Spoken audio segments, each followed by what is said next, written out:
The Suzuki Go is one of the most unusual and forward-thinking concept vehicles of the early 1970s, created at a time when automotive boundaries were being actively challenged.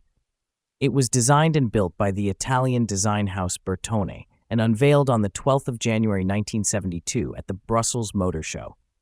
The project was led by Marcello Gandini, Bertone's chief designer, who sought to attract the attention of Suzuki Motors and the rapidly growing Japanese automotive industry by proposing a vehicle unlike anything then on the market.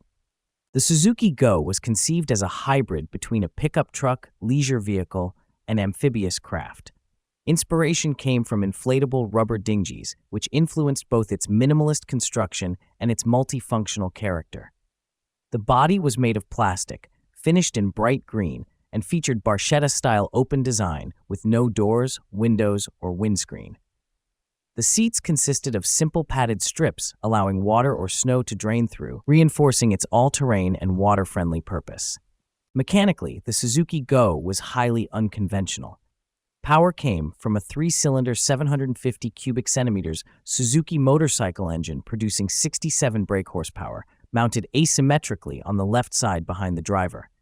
Drive was transmitted to the rear wheels via a chain and a 5-speed differential inverter gearbox developed by Bertone, providing 5 forward and 5 reverse gears, a rare feature even by modern standards. The radiator and a luggage compartment were positioned on the right side behind the passenger, contributing to the vehicle's distinctive asymmetry. This layout was visually emphasized by uneven air intake vents, an early experiment by Gandini with asymmetric design motifs. Utility was central to the concept. The long, flat load bay could carry items such as snow scooters, dirt bikes, or skis. The tailgate doubled as a loading ramp, lowered using a pulley system operated from the steering wheel. With high ground clearance, chunky off-road tires, and low weight, the Suzuki Go was capable on dirt roads and snow. For water use, it could float and be propelled simply by attaching an outboard motor to the rear. Although it never entered production, the Suzuki Go left a lasting legacy.